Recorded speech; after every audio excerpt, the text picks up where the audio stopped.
يلا نكمل.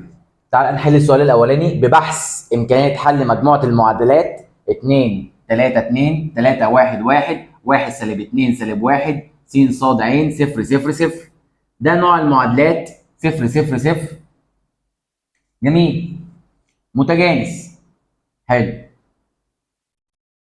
اول حاجه هنا محتاجين نطلع النون، وحاجه نطلع اسمها مرتبه المصروف. النون عدد المجاهيل. شوف عدد المجاهيل كام؟ 1 2 3، يبقى عدد المجاهيل ب3. عشان اطلع ر الف محتاج اطلع قيمه الدلتا او قيمه المصفوفه او قيمه المحدد. كنا بنطلعها ازاي؟ اول حاجه كنا بنقول مود.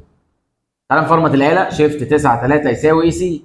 مود 6 1 1 مود 6 1 1 مود 6 1 1. 2 يساوي 3 يساوي 2 يساوي 3. ابتدي من اليمين. 3 يساوي 1 يساوي 1 يساوي 1 يساوي سالب 2 يساوي سالب 1 يساوي اي سي. شيفت 4 7 شيفت 4 3 دوس يساوي. طلعت بكام؟ طلعت الدلتا وهي كام في كام؟ 3 في 3، 3 صفوف في 3 أعمدة. طلعت بتساوي صفر. فبالتالي اما تطلع بتساوي صفر يبقى ر أ لما 2 أو بواحد. استحالة تطلع بثلاثة. امتى الر أ تطلع بثلاثة؟ امتى الر أ مرتبة المصفوفة الر أ تطلع بثلاثة؟ أما الدلتا لا تساوي الصفر. أي رقم غير الصفر. 5 سالب 2 سالب 3. اما الدلتا لا تساوي الصفر يبقى مرتبه المصفوفه بثلاثه.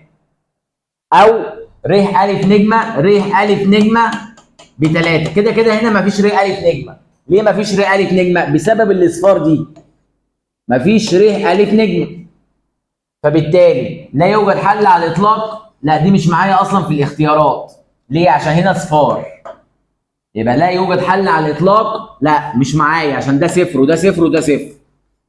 عدد لا نهائي من الحلول. عاده مفيش حاجه اسمها كلمه عاده في المنهج، دي بره المنهج.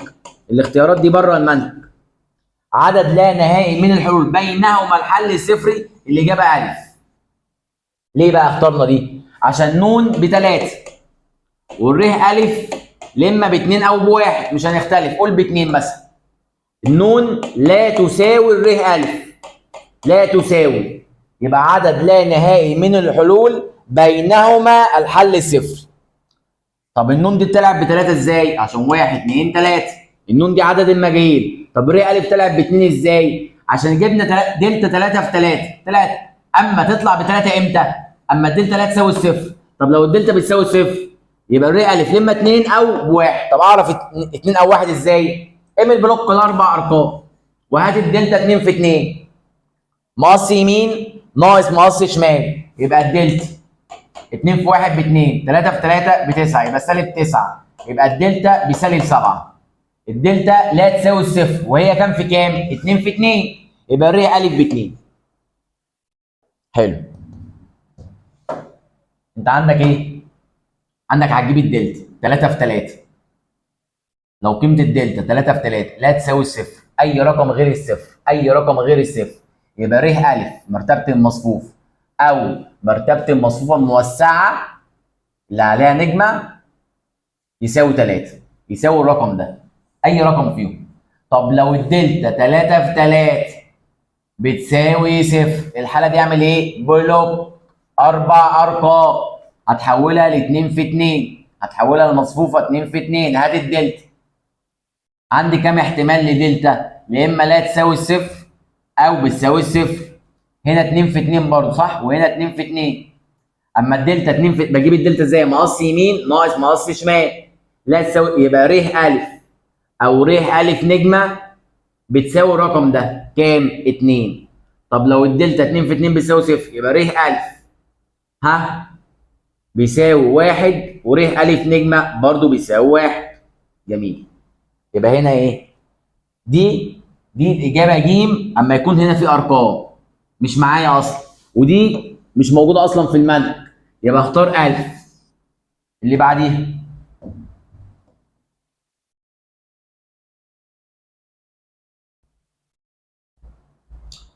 رقم 11.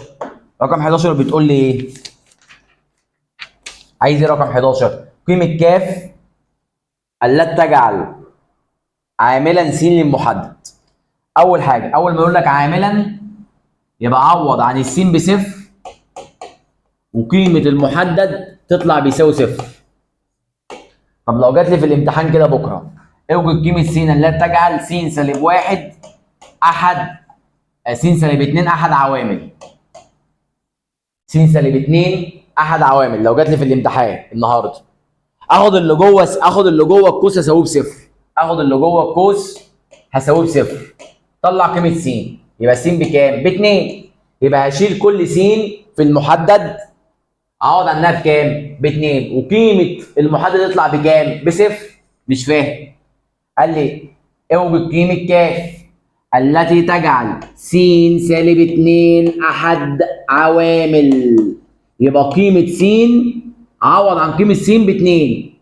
اقعد على السين دي ب 2 واقعد على السين دي ب 2 والكاف اقعد اجرب الثلاث اجابات لاخر ما قيمه المحدد تطلع بتساوي صفر. لاخر ما قيمه المحدد تطلع بتساوي صفر. حلو. يلا طب دي اوجد قيمه كاف التي تجعل س سالب س موجب واحد احد عوامل. حاضر عينيا الاثنين. اخد اللي جوه القوس اساويه بصفر. س موجب واحد بيساوي صفر. يبقى الس بكام؟ ودي الواحد بعكس الاشاره. يبقى اعوض عن كل س بسالب واحد. والكاف اقعد اجرب الثلاث اجابات او الاربع اجابات لاخر ما قيمه المحدد تطلع بيساوي صفر. طب تعالى في المساله هنا. احد عوامل يبقى الس دي هساويها بصفر. وقيمه المحدد لازم تطلع بيساوي صفر. يلا بحل محددات ازاي؟ مود ماتريكس 6 ماتريكس ايه ثلاثي 3 في 3. يلا دي كام؟ صفر. يساوي كام ده؟ 1. كام ده؟ 3. اللي بعديه الكاف. هشيل الكاف هجرب الاجابه ب سالب 7. اقعد اجرب الثلاث اجابات دي بالعربي لاخر ما هيديك قيمه المحدد تطلع بصفر. 3 2 0 ناقص 1 1 2 اي سي شيفت 4 7 شيفت 4 3. دوس يساوي عشان في صفر بيزاولك. هي يبقى الاجابه سالب 7. تمام. مضلع مرسوم في مستوى واحد وله 8 اضلاع وبذلك يكون عدد الاقطار التي يمكن رسمها هو. سؤال رقم 14. هيستخدم القانون ن ق 2 ناقص ن. هي النون بكام؟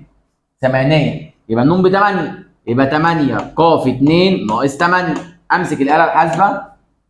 8 شيفت على 2 ناقص 8 يساوي 20. يبقى الاجابه 20. الاجابه 1000. رقم 16. رقم 16 بتقول لي ايه؟ معادله الخط المستقيم الذي يمر بالنقطه 1 وسالب 3 1 وفي اتجاه المتجه سالب 1 1 و3. صلى على النبي عليه افضل الصلاه والسلام. فاكر عشان اجيب انا معادله الخط المستقيم كنت محتاج نقطه وهي. النقطه عندي حلو والهي عندي حلو. تعال نجيب معادله الخط المستقيم. يبقى ر متجه بيساوي نقطه. حط مكان النقطه 1 فاصلة سالب 3 فاصلة 1 زائد كاف الهي بكام؟ سالب 1 1 و3. حلو. سالب 1 1 و3 ممكن تكون الاجابه ب. ممكن 1 وسالب 1 وسالب 3. حلو. فاكر قلت لك الخط المستقيم له هيهات كثيره. له هيهات كثيره ملوش هي واحده. انا عندي 2 هي. يا اما سالب 1 1 و3 او الهي الجديده اضربها في سالب 1 يبقى 1 وسالب 1 وسالب 3. انا عندي كام هي؟ كذا هي. الخط المستقيم له هيهات كثيره. يبقى الهي يا اما سالب 1 1 و3 او 1 سالب 1 سالب 1 سالب 3. يا اما الاجابه ب يا اما الاجابه ج. الف غلط. ليه؟ 1 1 سالب 3 لا. هي يا اما سالب 1 1 3 او اما اجي اضرب ده في سالب 1 ده يبقى موجب ده يبقى سالب ده يبقى سالب. يبقى الاجابه الف بره الحسبان. يبقى انا شاكك في كام اجابه؟ اجابتين، لا اما ب لا اما ج. ليه؟ عشان دي الهي الصح وبرده دي الهي الصح. اللي هيفرق فيها يا باشمهندس، اللي هيفرق طلع لي قيمه كاف. يا ترى دي ولا دي؟ اقول لك دلوقتي هنختار دي ولا دي. اول حاجه انا شاكك في اجابتين صح. دي ر متجه بتساوي صح، وهنا ر متجه بتساوي، انت دي معروفه. حلو، مش الر دي، يلا نطلع قيمه كاف. مش ر متجه دي كنت تعالى احولها لبارومتريه، يلا نحولها لبارومتريه. يبقى س بتساوي 1 سالب 1 كاف، ص بتساوي 3 زائد 1 كاف، ع بتساوي 1 زائد 3 كاف. هي السين والصاد والعين فين؟ اهي السين اهي، مش دي نقطة والصاد بسالب 3 والعين بواحد. طلع لي قيمة الكاف. لو الكاف هنا طلعت بمحمد وهنا بمحمد وهنا بمحمد اختار ب. طب لو قيمة كاف طلعت بمحمد احمد محمد ما اختارش ب، اختار ج. يلا يا هندسة، يلا نركز مع بعض. شيل السين، السين بكام؟ بواحد. حط هنا مكان السين بواحد صح؟ ودي الواحد الناحية بعكس الإشارة، يبقى الكاف كام؟ صفر. كاف هنا بصفر. يلا نطلع صاد بكام؟ الصاد بسالب 3 صح؟ هودي التلاتة بعكس الإشارة يبقى سالب 6. يبقى الكاف بيساوي إيه؟ سالب 6 على 1. يبقى سالب 6 على 1. لا بس ما كملش. ليه؟ عشان دي لازم قيمة الكاف تطلع متساوية. تعال نجرب هنا بقى. مش دي، يلا صورة متجهة أحولها إلى الصورة البارومترية. أحولها إزاي؟ كنت عامل 3 أسهم. س بتساوي وص بتساوي وع بتساوي. يلا س بتساوي كام ده؟ صفر زائد 1 كاف. ص بتساوي، ص هنا بكام؟ سالب 2 سالب 1 كاف. ع بتساوي 4 سالب 3 كاف. هي الس بكام؟ بواحد. النقطة اللي هو مديها لي. شيل مكان السين وحط مكانها واحد. يبقى الكاف بواحد. يا هادي يا رب. شيل مكان الصاد وحطها مكان سالب 3. مش دي سالب 3؟ ودي سالب 2 معاك او اعملها بالفا اكس. لازم الكاف هنا تطلع بواحد وهنا بواحد وهنا بواحد. ودي سالب 2 بعكس الاشاره، يبقى سالب 2 موجب 2 يبقى 1. لا سالب 1. يبقى الكاف بيساوي سالب 1 على 1 يبقى 1. حط مكان العين بواحد. هودي الاربعه بعكس الاشاره. اما اوديها بعكس الاشاره يبقى 1 سالب 4 يبقى سالب 3. يبقى الكاف هنا بواحد. الثلاث قيم متساويين، يبقى الاجابه ج. اظلل على ج. يعني هنا بواحد وهنا بواحد وهنا بواحد. ليه ما اخترتش هنا دي بصفر ودي دي بسالب 6 وما اعرفش دي بكام؟ لازم الثلاث قيم يكونوا متوحدين. المعكوس الضربي للمصفوفه. المعكوس الضربي للمصفوفه. طب انا كنت بجيب معكوس ضربي ازاي؟ اول حاجه رمز المعكوس الضربي، رمز المعكوس الضربي أ أس سالب 1. لو هي اسمها المصفوفه أ. لو المصفوفه اسمها ب يبقى ب أس سالب 1. لو المصفوفه اسمها ج ج أس سالب 1. حلو جميل. يلا نجيب الايه؟ نمسك الاله الحاسبه. مود 6 1 1. لا مش مود 6 1 1. مود ماتريكس 6 ماتريكس ايه؟ 1. هي كام في كام؟ 2 في 2. صفين وعمودين. يبقى مود 6 1 5. حلو يلا. 5 يساوي 7 يساوي اللي بعديها 2 يساوي 3 يساوي اي سي. هل محتاج اعمل شيفت 4 7؟ لا ما تعملش شيفت 4 7. ما تعملش، انا مش عايز قيمه الدلتا. شيفت 4 7 بعد كده شيفت 4 3 يساوي. لا دي اهملها. انا عايز ايه؟ انا عايز أ أس سالب 1. أ دي معناها ماتريكس ايه؟ يبقى ماتريكس ايه؟ يبقى شيفت 4 ماتريكس ايه جنبها 3. يبقى عملت شيفت 4 3. فين رمز المعكوس الضربي؟ فين رمز المعكوس الضربي؟ الزرار اللي تحت مود. الزرار اللي تحت مود. دوس يساوي بكام؟ الرقم اللي ظهر لي شمال اكتبه هنا يمين. الرقم اللي 3 اهي سالب 7 سالب 2 5. الاجابه ج. يبقى تاني، احنا اول حاجه دوسنا ايه؟ تاني عشان دي جايه. دي جايه بنسبه مليون في الميه. دوسنا ايه؟ مود. دوسنا مود. بعد كده ماتريكس مصفوفات. ماتريكس ايه؟ هي كام في كام؟ 2 في 2 صفين وعمودين. 2 في 2 جنبها 5. كتبنا القيم. 5 يساوي 7 يساوي 2 يساوي 3 يساوي. احفظ اي سي. انا محتاج دلتا؟ لا، انا محتاج ايه؟ انا محتاج ماتريكس ايه اس سالب 1. يبقى شيفت 4. ليه 4؟ عشان 4 فيها ماتريكس نفس لون شيفت. نفس لون شيفت، يبقى شيفت 4. ماتريكس ايه؟ ماتريكس ايه؟ ماتريكس ايه جنبيها 3. فين رمز المعكوس الضربي؟ الزرار اللي تحت مود. الزرار اللي تحت مود يساوي الرقم اللي يظهر لي شمال اكتبه انا يمين. 3 سالب 7 سالب 2 5. يبقى الاجابه ج.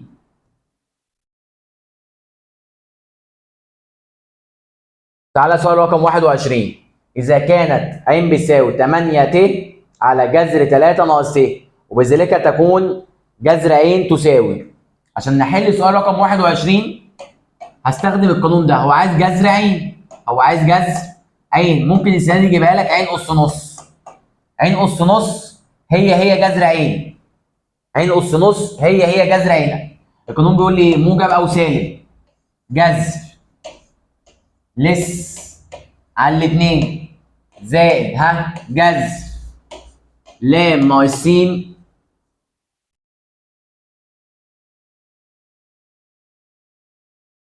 على الاثنين مضروبه في ت. يبقى القانون بيقول لي ايه؟ القانون بيقول لي ايه؟ موجب او سالب. تمام، موجب او سالب جذر لام زائد س على الاثنين. ايه تاني؟ زائد جذر لام ناقص س على الاثنين. ايه الفرق؟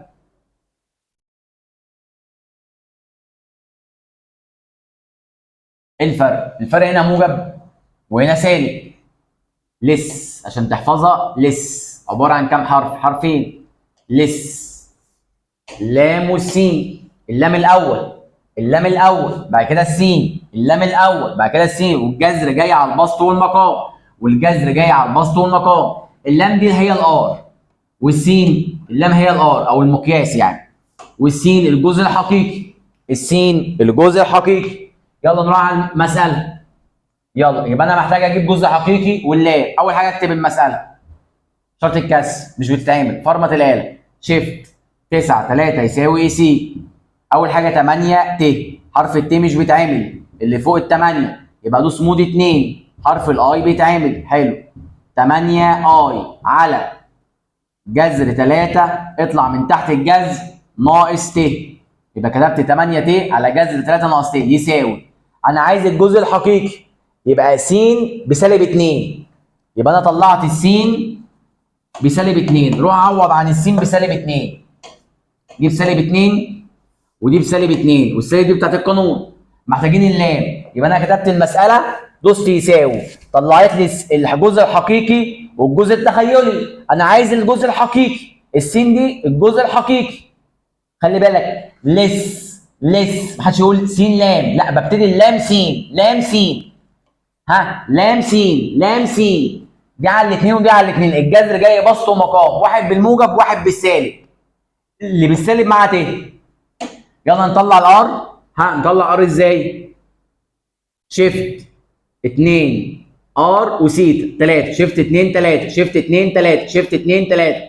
اللام بكام؟ باربعه. اللام بكام؟ باربعه. اللام بكام؟ باربعه. يلا امسك الاله الحاسبه. افتح قوس. جذر جاي على البسط والمقام 4 سالب 2 على الاثنين اطلع من تحت الجذر زائد جذر بسط ومقام 4 سالب 2 على الاثنين اطلع من تحت الجذر اي. اقفل القوس يساوي 1 زائد جذر 3 ت. يبقى كل ده طلع بكام؟ 1 زائد جذر 3 ت. هنا موجب وسالب. الموجب والسالب اهو. يبقى نختار موجب او سالب.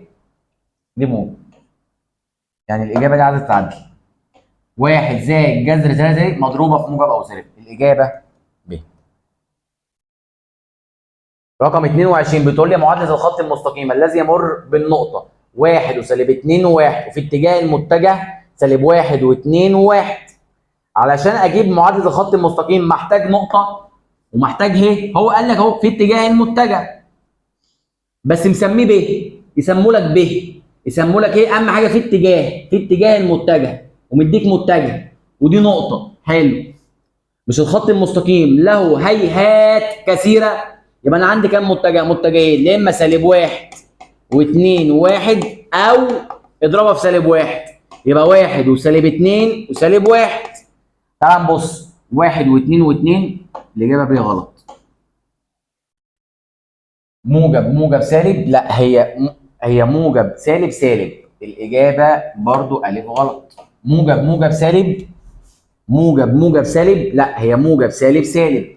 الاجابه ج غلط. انا ببص على اله، مش ر متجه بيساوي نقطه زائد كاف ه.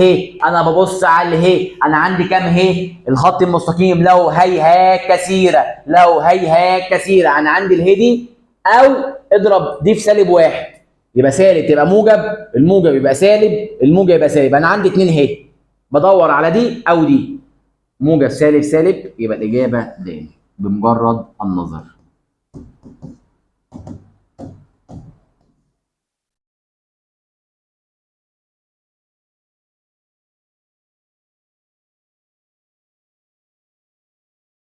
رقم 30 تعال نحلها.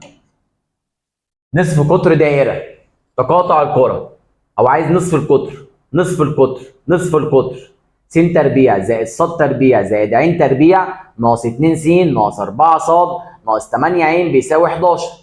حلو. اجيب نص القطر. عشان اجيب نص القطر محتاج المركز مع المستوى الاحداثي س ص. يبقى حط مكان العين بصفر، يبقى حط مكان العين هنا بصفر وهنا بصفر ونطلع له النقط. هو ده السؤال. السنه دي هيشيل لك س ص يخليها لك ص عين، يبقى حط مكان السين بصفر، حط مكان دي بصفر ودي بصفر. لو قال لي س عين لو شال لك دي وحط لك س عين، حط مكان الص تربيع بصفر وحط مكان سالب 4 ص بصفر. تعالى بقى نحلها. س ص حطينا مكان العين بصفر ودي بصفر، اتبقى لي ايه؟ س تربيع زائد ص تربيع ناقص 2 س ناقص 4 ص يساوي 11. هو عايز ايه؟ النق. عشان اجيب له النق هات المركز الاول. المركز سالب نص معامل س، سالب في سالب بموجب نص الاثنين واحد فاصله، سالب نص معامل ص سالب في سالب بموجب نص الاربعه 2 والعين بصفر. طلعنا المركز. يلا نجيب النق. بيساوي المركز تربيع يبقى 1 تربيع زائد 2 تربيع زائد 0 تربيع ناقص د. الدال ب 11؟ لا غلط، الدال لازم تكون معادله صفريه، دخلها الناحيه الثانيه يبقى سالب 11. طب ليه كتبتها سالب؟ السالب دي بتاعت القانون والسالب دي بتاعت الرقم. جذر 2 تربيع زائد 1 تربيع زائد 0 تربيع ناقص 11. لا ثواني، تطلع ب4. يبقى النق ب4. الإجابة ب. مفهومة؟ جميل.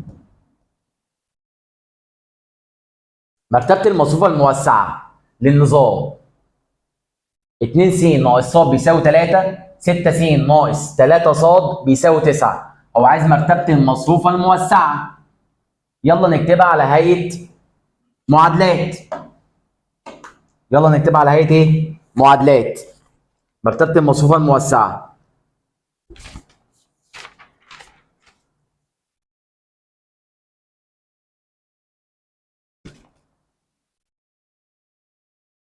هي كده بقى اول معادله 2 س ناقص ص بيساوي 3 فاصله 6 س ناقص 3 ص يساوي 9 والاجابات 0 1 2 ليس من الاجابات المذكوره. حلو. تعالى نكتبهم. مش دول عندي كام معادله؟ معادلتين في كام؟ في مجهولين. فاكرين اي معادلتين في مجهولين كنا بنحلهم ازاي؟ هي استحاله تطلع صفر. ليه؟ عشان هي مش مصفوفه صفريه، لو دي صفار ودي كلها صفار كنت استخدمت صفر. واستحاله تطلع ليس من الاجابات المذكوره. انا عندي شاكك لا اما واحد لا اما اثنين، يبقى هو كان عايز ايه؟ مرتبه ر المصفوفه الموسعه، يبقى عايز ر الف نجمه. هو المطلوب مني هنا ايه؟ ر الف نجمه. حلو. احلها معادلتين في مجهولين، كنت بحل معادلتين في مجهولين ازاي؟ مود ايكويشن مود 5 1 اكس وواي، يبقى مود 5 1.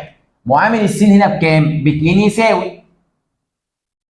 معامل الصاد سالب 1 يساوي. الرقم 3 يساوي. معامل السين 6 يساوي. معامل الصاد سالب 3 يساوي. الرقم ده بكام؟ 9 يساوي. ادتني ايه؟ ملهاش حل، يبقى اختار ر الف بواحد. انت اختار باثنين. لو دخلت انا المعادلتين، مش بدخل المعادلتين ازاي؟ مود 5 كام؟ مود 5 1. بدخل معامل س يساوي معامل ص يساوي الرقم الصافي. معامل س يساوي معامل ص يساوي الرقم الصافي. لا ادتني لو رقم اكس هنا رقم ورقم للواي، الاكس دي هي س والواي هي الصاد، كنت اخترت 2. بس هي ادتني ايه؟ ادتني ايه؟ سولف. مفيش ارقام، مفيش ارقام، يبقى اختار ر الف بكام؟ بواحد. طب ر الف نجمه برضه بواحد. ده الحل الاسهل، يبقى اختار هنا الاجابه ب. جميل. تعال نحل 37. قال لك ايه؟ اذا كان عين عدد مركب وكان مقياس العين يساوي مقياس عين ناقص 6 فان الجزء الحقيقي للعدد عين يساوي. ده حلها، ده حلها صفحه. طب انا عايز الحل الاسهل، اعمل ايه؟ الحل الاسهل اخد الرقم سالب 6 اغير اشارته واقسمه على الاثنين. اغير اشارته، مش ده سالب 6 اخليها 6 واقسمه على الاثنين. 6 على 2 فيها كام؟ فيها 3. يبقى الاجابه 3. يعني استحاله تطلع 6 واستحاله تطلع بالسالب. يعني سالب 6 دي اغير الاشاره تبقى 6 واقسمها على كام؟ على الاثنين تطلع ب 3. طب لو مديني كده مقياس العين يساوي عين ناقص 2، غير الاشاره تبقى موجب 2 اقسمها على الاثنين. يبقى بغير الاشاره واقسمها 2 على 2 فيها الواحد. طب لو جات لي كده النهارده مقياس العين يساوي عين ناقص 4، اغير الاشاره تبقى 4 اقسمها على الاثنين يبقى 2. يبقى الاجابه كام؟ 2. هنا الاجابه كام؟ 3. غيرت الاشاره وقسمت على الاثنين. غيرت الاشاره وقسمت على الاثنين.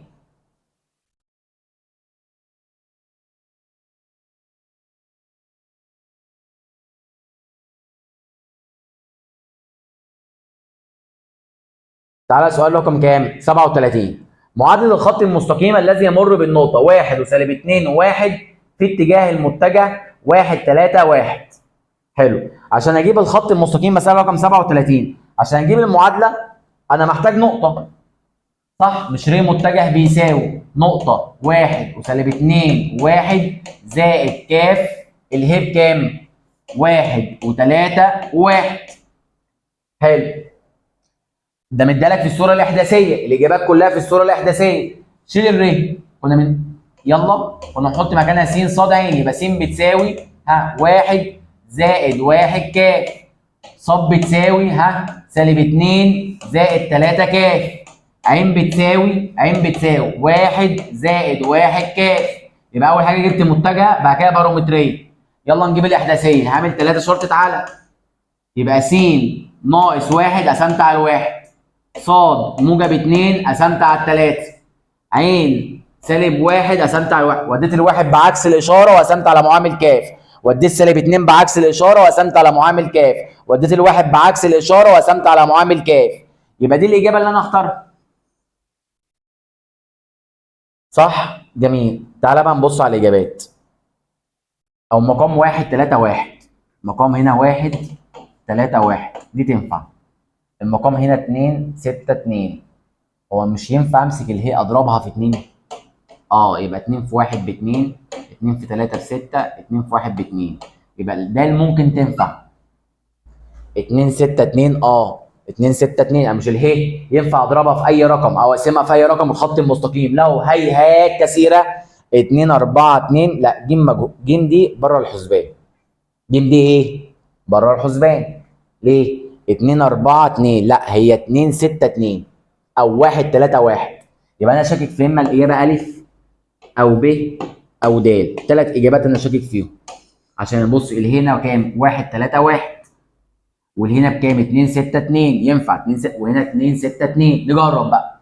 انا عندي السين بكام؟ بواحد، والصاد بسالب 2، والعين بواحد. استغل كلمه يساوي احسن استغلال. لازم الثلاث حتت يطلعوا سوا بعض. السين بواحد، واحد على الاثنين يبقى نص. نجرب الصاد بسالب 2. سالب 2 وموجب 6 4. 4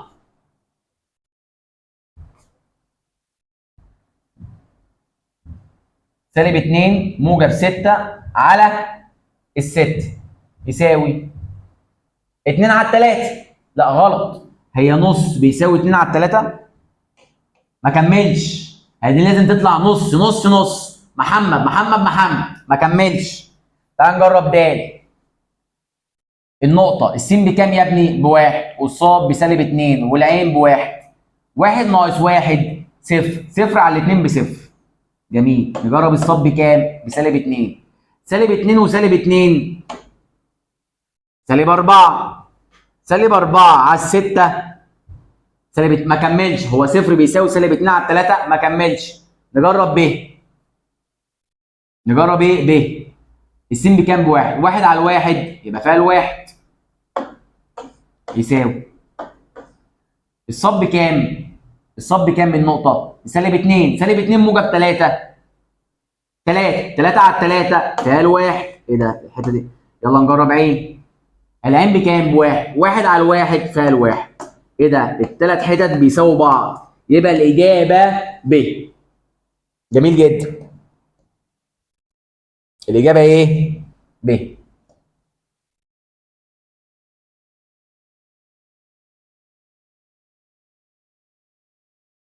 خمسة وأربعين بتقول لي ايه؟ بحث إمكانيات حل نظام المعادلات. أول حاجة نطلع النون.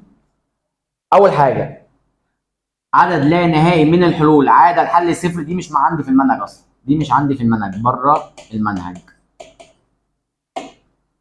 من بينهما الحل الصفري. دي امتى تبقى صح؟ لو هنا صفر وهنا صفر وهنا صفر. برضو الاجابه د. امتى تبقى صح؟ لو صفر صفر صفر.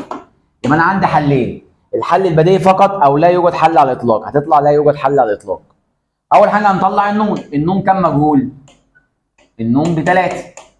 محتاج اطلع ر الف ور الف نجمه. جميل. يلا بالاله الحاسبه نفرمط الاله. شيفت 9 3 يساوي اي سي مود 6 1 1. يلا 4 يساوي سالب 3 يساوي سالب 2 يساوي 1 يساوي سالب 3 يساوي سالب 2 يساوي 2 يساوي 3 يساوي 2 يساوي اي سي. شيفت 4 7 شيفت 4 3 يساوي. تطلع بصفر. تطلع بكام؟ بصفر. يبقى الر الف استحاله تطلع بثلاثه. امتى تطلع بثلاثه؟ لو الدلتا 3 في 3 لا تساوي الصفر. ام البلوك مقص يمين مقص شمال. يعني الدلتا 2 في 2 دلوقتي هتطلع برقم بيساوي رقم. يبقى ر الف بكام؟ ب 2. طب ر الف نجمه عشان اطلعها شيل العمود الثالث. نشيل العمود الثالث وناخد العمود ده 1 1 سالب 2 ونجيب له الدلتا. يبقى مود 6 1 1. انا بغير، اشيل سالب 2 اخليها 1. اشيل سالب 2 اخليها 1. اشيل الرقم الاخير ده اخليها سالب 2.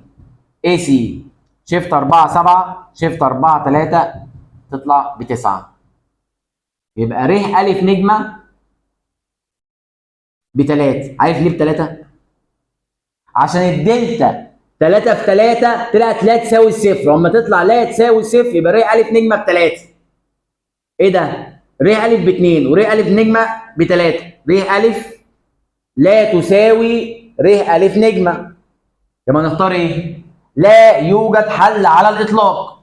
الاجابه ج. طب رقم 46. اذا كانت المصفوفه 5 7 2 3 وكانت ح مصفوفه الوحده. يعني ايه كلمه مصفوفه الوحده؟ يعني ايه كلمه مصفوفه الوحده؟ القطر الرئيسي بواحد وباقي العناصر بصفار. القطر الرئيسي بواحد، القطر الرئيسي بواحد، وباقي العناصر بصفار. فإن أو عايز إيه؟ أ أس سالب واحد بتساوي أ أس سالب واحد بتساوي أ أس سالب واحد بتساوي أ أس سالب، أو عايز المعكوس الضربي. مش ده رمز المعكوس الضربي؟ وده رمز المعكوس الضربي، وده رمز المعكوس الضربي، وده رمز المعكوس الضربي. اجيبه له ازاي؟ امسك الاله الحاسبه. يلا. مود ماتريكس 6 ماتريكس ايه؟ هي كام في كام؟ 2 في 2، يبقى اختار 5. يلا 5 يساوي 7 يساوي كام؟ 2 يساوي 3 يساوي اي سي. شيفت 4 3. فين رمز المعكوس الضربي؟ انا كده عملت الف اهو. فين اللي تحت زرار مود؟ يساوي. طلعت بكام؟ 3 سالب 7 2 5. يبقى أ أس سالب 1 3 سالب 7 سالب 2 5. الرقم اللي يظهر لي شمال انا بكتبه يمين. حلو. هل دي موجوده في الاجابات؟ هل دي موجوده في لا، هو جايب لي الاجابات على هيئه رموز. جايب لي معلومات ح. ايه ح دي؟ انا مش قلنا دي ح مصفوفه الوحده؟ يعني ايه مصفوفه الوحده؟ يعني ايه؟ كلمنا عربي. القطر الرئيسي بواحد وباقي العناصر بصفار. تعال نحفظ ح. احفظها ازاي؟